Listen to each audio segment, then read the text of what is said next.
का है। मुश्किल रास्ते ही हमें खूबसूरत मंजिलों तक लेके जाते हैं। तो हेलो दोस्तों, मैं हूं मनीष शर्मा और आज मैं जो कहानी आपके सामने लेके आया हूं वो कहानी एक सत्य घटना पे आधारित है। आज जिस पर्सन की मैं कहानी, जिस बंदे की मैं कहानी आपको सुनाने जा रहा हूं वो अपने आप में ही एक मिसाल कायम करके गए हैं इस दुनिया में। आज वो इस दुनिया में नहीं है, लेकिन आज भी उनकी कहानियां, किस्से बच्चों को प्रेरणा के लिए सुनाए जाते हैं। तो जो कहानी है वो एक कार्लोस टेक्सस नाम के पर्सन की है। ये हंगरी का रहने वाला था और 1910 में इनका जन्म हुआ था। और लगभग 10 साल बाद यानी 1920 में इन्होंने एक लक्ष्य निर्धारित किया। इनका लक्ष्य था कि मुझे कॉमनवेल्थ जो ओलंपिक गेम होंगे उसके अंदर शूटर का गोल्ड मेडलिस्ट लेके आना, यानी मुझे शूटर बनना है और ओलंपिक गेम्स के अंदर गोल्ड मेडलिस्ट लेके आना अपनी कंट्री के लिए। हंगरी का रहने वाला था ये। तो 1900 लगभग 27 के अंदर, 26-27 में इसने आर्मी ज्वाइन कर ली। और आर्मी ज्वाइन करने का भी मकसद यही था कि भाई मुझे अच्छे से बंदूक चलानी सीखनी है।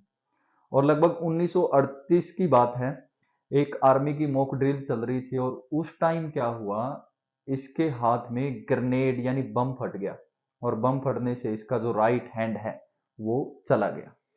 अब आप सोच के देखो, एक पर्सन 1940 में ओलंपिक गेम्स होने वाले थे और ये बंदा 1910 1915 से लगभग ओलंपिक्स गेम की तैयारी कर रहा था। 20 साल से बंदा जिस चीज की तैयारी कर रहा है और एकदम मौके पे आके वो चीज ना मिले उसे, तो बड़ा दुख होता है। और उसका हाथ उस मॉक ड्रिल में कट गया। 2 महीने लगभग वो हॉस्पिटलाइज रहा बंदा। हॉस्पिटल में रहने के बाद उसने सोचा कि भाई अब तो मेरा सपना चकनाचूर हो गया, अब मैं क्या करूंगा। मैं 20 साल से मेहनत कर रहा था एक काम के लिए जो शायद परमात्मा नहीं चाहता था। वो काफी रोया कराया, लेकिन फिर उसके शांत मन में एक बात आई कि भाई अगर ऊपर वाले ने मुझे मारना ही था तो वो मुझे खत्म भी तो कर सकता था। मेरा सपना ही तोड़ना था तो मुझे मार भी तो सकता था, लेकिन उसने मेरा एक हाथ ही उस हादसे में गया। मेरा एक हाथ अभी भी बाकी है। तो उस बंदे ने दोबारा से अपनी प्रैक्टिस स्टार्ट कर दी। अब वो लेफ्ट हैंड से बंदूक चलाने की प्रैक्टिस स्टार्ट करने लगा। और वो भी लेफ्ट हैंड से। जो बंदा लिख भी नहीं पा रहा था उसने उससे बंदूक पकड़ ली और अपनी दोबारा से तैयारी स्टार्ट कर दी।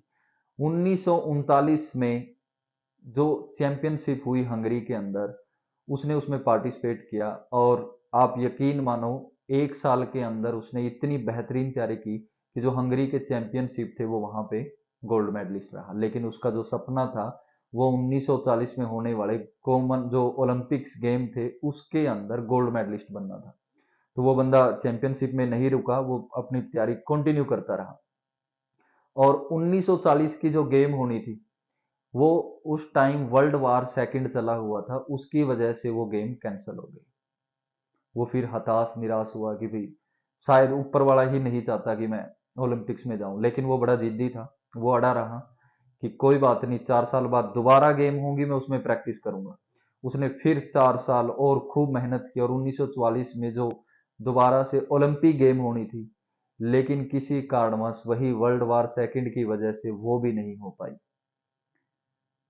अब एक बंदा लगभग 35-40 साल से एक ही गोल के पीछे बार बार दौड़ रहा है और वो जैसे ही उसके करीब आता है वो उसकी किस्मत से निकल जाता है।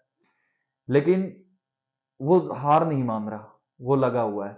वो अभी भी बोल रहा है कि कोई बात नहीं, 4 साल बाद जब ये होंगी 1948 के अंदर, मैं उसमें पार्टिसिपेट करूंगा और मुझे गोल्ड मेडलिस्ट बनना है, मैं उसमें गोल्ड मेडल लेके आऊंगा। अब उसकी एज लगभग 38 साल हो गई थी जब 1948 के ओलंपिक गेम हुए। वो एक 38 साल का युवा था और उसके आसपास जो पार्टिसिपेट कर रहे थे जो बच्चे, वो लगभग 25-26 साल के थे। तो वो न्यू जनरेशन थी, यंग ब्लड था। अब जो वो सिर्फ अपने एक तजुर्बे के सहारे लड़ रहा था, क्योंकि अगर देखा जाए इस उम्र में आके पर्सन को दिखना भी कम हो जाता है, स्ट्रेंथ भी कम हो जाती है, लेकिन उसमें जज्बा वही था, जोश वही था उसके अंदर। और 1948 की जो जो ओलंपिक की गेम्स हुई, वो उस बंदे ने वो कर दिखाया जो आज तक कोई सोच भी नहीं रहा था।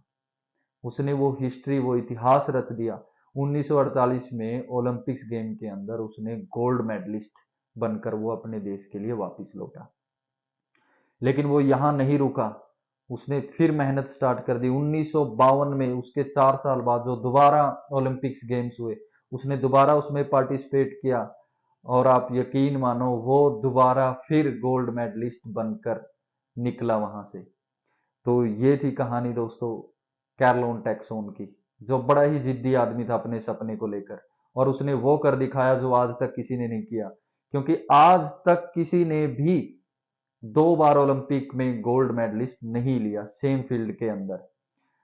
तो दोस्तों सपने वो सच नहीं होते जो हम सोते हुए देखते हैं, सपने वो सच होते हैं जो हमें सोने नहीं देते हैं। मैं मानता हूं रास्ता बड़ा मुश्किल होता है, कई बार हम बहुत सी चीजें करते हैं, कई बार हम अपना 200% देते हैं, लेकिन उसका जो परिणाम है वो सकारात्मक नहीं आता। लेकिन हार नहीं माननी है दोस्तों। कई बार हमारे भाग्य में लिखा ही यही होता है कि ये चीज हमें मुश्किलों के बाद मिलेगी, और हमेशा मुश्किलों के बाद मिलने वाली मंजिल बहुत खूबसूरत होती है।